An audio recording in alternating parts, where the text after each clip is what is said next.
everyone and welcome back to my channel. So lately I've been playing a lot of Destiny 2 and I recently got this really cool ship and I loved it so much that I actually wanted to print a model of it. Now this has taken me a very long time to do. I originally went onto the Destiny STL generator, but sadly this model was not there. This ship is called the Callisto Lancer and it was not there at all. So typically what you do is you'd type in the name of the item you wanted to download and it would just generate the file for you. So my second place to look was Thingiverse and they had a lot of nice Destiny ships but not the one I wanted. So lastly I went on to lowliddev.com.au. This is created by the username Lowlines. He's on YouTube, so definitely go check him out. And all of these come with downloadable models. It has a whole gear viewer. You can view pretty much any gear in the game by the looks of things, and you can just download them straight off. So firstly, I tried splicing this in Cura and it looked like it fixed it. The model had a lot of issues, as you will find with anything from Destiny STL generator. They will have issues, and the same with the Destiny website. So I thought it was fixed. Obviously not. I tried it a couple of times. I tried fixing it in Blender. As you can see, when I put it into parts, it's kind of gross.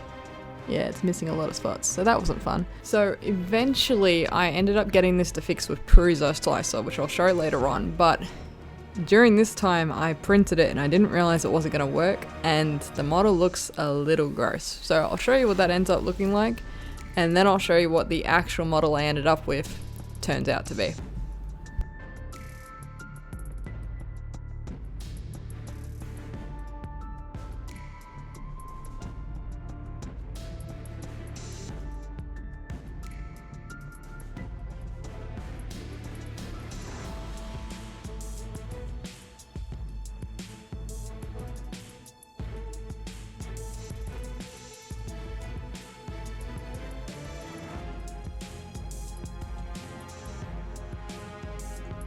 Kind of hard to tell from these shots, but there are actually literal holes in the wings. This model was just not working out well. So how did I end up fixing this? So I went under Prusa Slicer, which is the slicer I usually use, and I just clicked fix through the netfab. That's all it took. It fixed it straight away. I went through all that mucking around for nothing, so that was a little annoying. And as you can see here, there's still some issues with this model. I had to put the supports everywhere because there's actually a section in the middle that is hollow, so I've had to fill that with struts because it didn't do it with infill, which was a bit weird. But as I said, yeah, there's going to be issues with these models.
And welcome to my least favourite part of all of this. Besides sanding, of course. Sanding's pretty bad too.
For the record, I really wish I stopped here, but instead I ended up putting a clear coat on top of this because some of the black was a bit matte because of the acrylic I filled in the gaps with.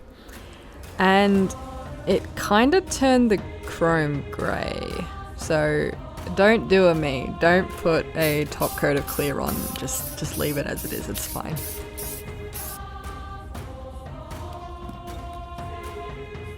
So here I'm trying to work out the balance of this model because I want to make a stand for this once I've done with the dreaded clear coat.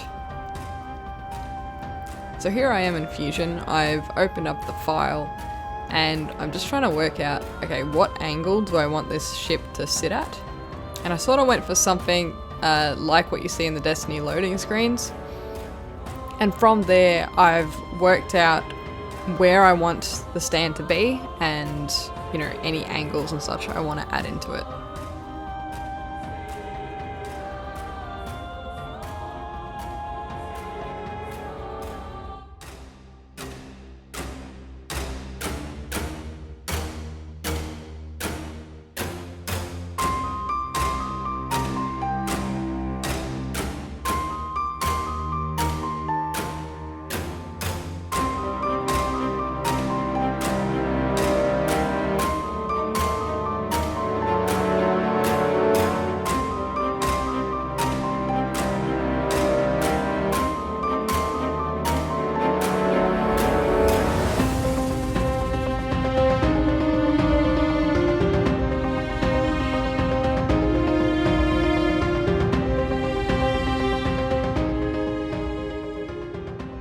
And then it's just a matter of loading the STL file for the stand into Prusa Slicer and getting it ready to print.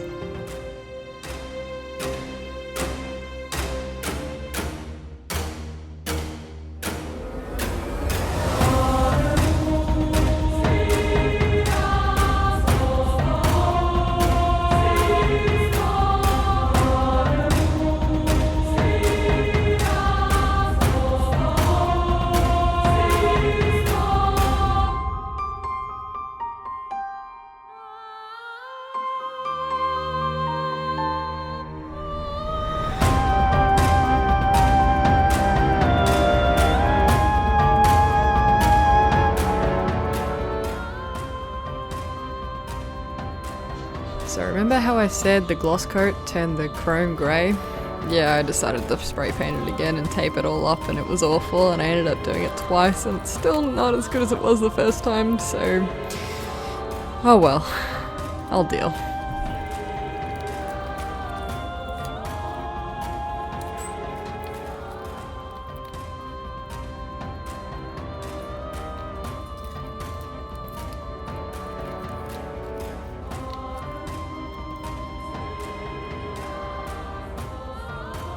I didn't end up respraying the bottom, so this actually gives you a good comparison on what happens when you put a top coat on it. Please don't do it. So are you ready for the big reveal?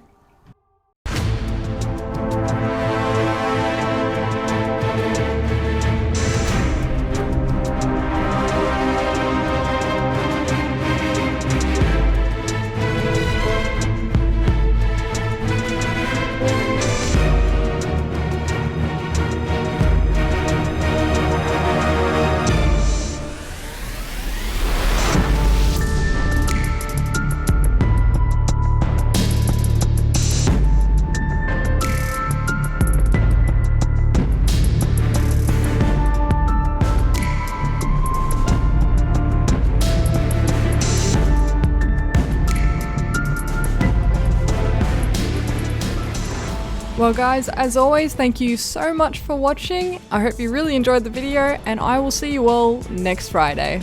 Bye!